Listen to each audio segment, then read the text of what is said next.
snapshot of a true story. Why did IBM quit India in 1977? The presentation of my first project was made to a management of the company.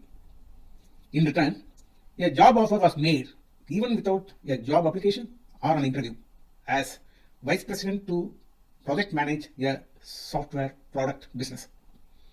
This video course to learn project management skills will take you on a time travel to 1980s. There was no internet, mobile phone, and not even fax. Both IBM and Coca-Cola, the two major MNCs in India, decided to wind up and quitted India in 1977. IBM's exit was an advantage to the others in the market. Why did this happen? In March 1977, Janata Party came to power, defeating Congress for the first time.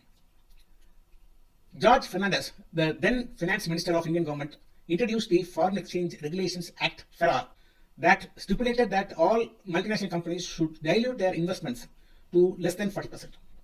The government also stipulated that the MNCs must bring in state-of-art technologies so that the country will leverage on the technology so as to develop further rather than reinventing the wheel. The MNCs were also required to share the know-how of the technology with the Indian investors and stakeholders. This had severe impact on MNCs. Major MNCs, namely IBM and Coca-Cola, wound up their business and quitted India in November 1977. It is important for the project manager to know the history and background. Then only the PM understands how to manage the project.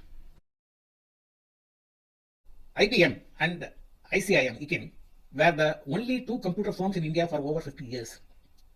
Both these rivals dumped obsolete data processing machines and old generation computer systems like IBM 1401 and ICL 1300.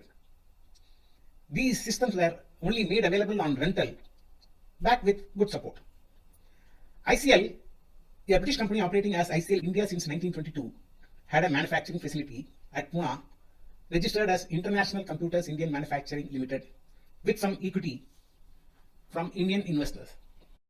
India was the place to prosper for these IT companies in the 1900s. My elder brother, V. Mayakrishnan, was a popular lawyer specialized in constitution practicing in Delhi. He represented Rajnarayan that challenged the election of Indira Gandhi in 1975.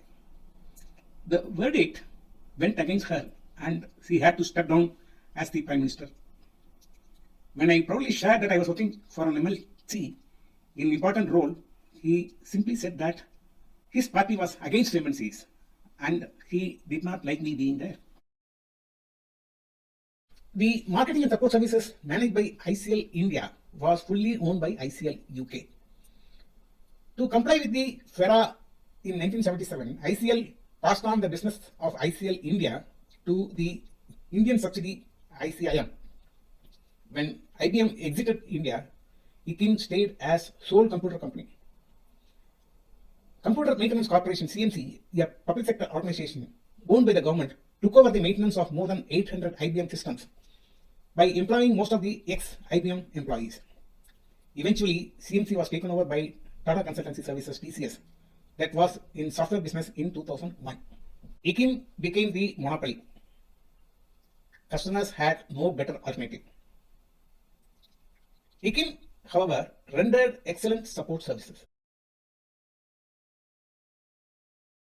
An Indian company, Electronics Corporation of India Limited, ECIL, was promoted by the government that commenced business with manufacturing facility in Hyderabad. The government expected that ECIL will serve all the computing technology for India. ECIL started with the development of TDC 316 systems. But many companies, including large public sector organizations, appealed to the government to import advanced computing power for their businesses. The Indian government did not encourage Indian users to import advanced systems so as to support indigenous technology by ECIL and any other homegrown ventures. Import of advanced computer systems were limited warranting license from Department of Electronics (DOE). The process of obtaining license required justification of such systems for the business, and it was a cumbersome process that took long time. Users wanted high technology computers to be competitive. Advanced systems were imperative for growth and success. DOE stipulated many conditions for importing large computer systems. Importer will float global tender for the computer purchases. The evaluation of the bids needed approval of DOE. A formal tri-party agreement was required between the importer, computer supplier, and the DOE. After the order is placed, the buyer and vendor will sign a contract. Even though the vendor was allowed to get paid against proof of dispatch through letter of credit (LC), the vendor should present a reverse LC for the same amount. If the computers did not perform as agreed, the importer could get the amount paid by operating on the reverse LC. The vendor should demonstrate that the system can run with 90% uptime in 24 hours of operation for 30 days after installation. This was laid out because the state-of-art technology products were undergoing further development and were not fully stable. DOE did not want any risk. The buyers had to choose vendor and computer system that will not only meet their requirement, they also have to perform as required as per the contract. Another clause in the contract was that vendor will only provide a warranty of 1 year from the date of acceptance, and thereafter the maintenance will be undertaken by the Computer Maintenance Corporation (CMC) or by the in-house team of the buyers, whose engineers should be trained by the vendor. The vendor must supply essential spares along with the system, and thereafter every year for the entire life of the system. All these terms were to protect the interest of the customers and to protect the economy of the country. Project managers have to understand the contract terms in detail. It was prudent to evolve acceptance criteria with the customer. ICL was one of the largest mainframe manufacturers with technical collaboration with Fujitsu, Japan. There were many other mainframe manufacturers like Honeywell, Univac, Burroughs, and others bidding for global bids for imported mainframes.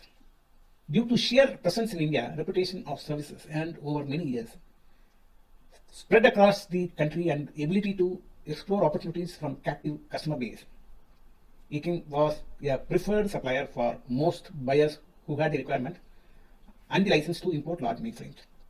So ICL UK bagged many orders for the latest ICL 2950 systems from Indian customers. ICL had the unique advantage of utilizing the skills and services of their extended arm IBM. However, ICL and IBM together took very long time to complete the installation for a variety of reasons. This led to stringent contract terms from 1983. We will now take a look at the large imported ICL 2950 mainframe of 1980s. Till 1983, National Dairy Development Board (NDDB) in Anand, Kirloskar Oil Engines KOEL Pune, Kirloskar Brothers Pune, Life Insurance Corporation of India LIC Bombay, Bharat Heavy Electricals BHEL Trichy, Punjab Dairy Development Board Chandigarh PDDB, National Computer Center Nepal Government, Mahanagar Telephone Nigam Limited MTNL, two 2950 systems each at Mumbai and Delhi. Bharat Sanchar Nigam Limited BSNL, two 2950 systems each at Chennai and Calcutta. From 1983, Indian Air Force IAF, three systems at Air Headquarters Delhi and Devlali. Integral Coach Factory ICF at Chennai. ICL UK and IBM together did not manage the projects of large importer systems on time. The order from Indian Air Force for ICL 2950 and two ME-29 systems in 1983 was a challenge for IBM and was of significant importance for ICL UK for future businesses. So it was decided to take up this project even with more stringent terms. It was decided that IBM and the ICL will do a complete system integration and audit by installing the entire system in the UK before shipping. Also, this will be carried out by an IBM team from India. The project was named Hangering. Hangar is a storage place in the airport for shipping. ICL budgeted to complete the hangering in 6 weeks at a budget of £38,000. The project goals were flawless installation and acceptance in short time of less than 3 months of manufacturing by hangering the entire system in the UK. I was a mainframe system engineer on customer side of VHL at Trichy. Having spent 10 years, I was expecting a transfer back to Chennai. I was told that I should leave for the IIF hangering project to the UK immediately, and that I would have a junior software person just being hired to assist me. Neither I had any idea of the project background whatsoever, nor did I have any project management skills. It was like learning swimming in water, and there was no alternative to success.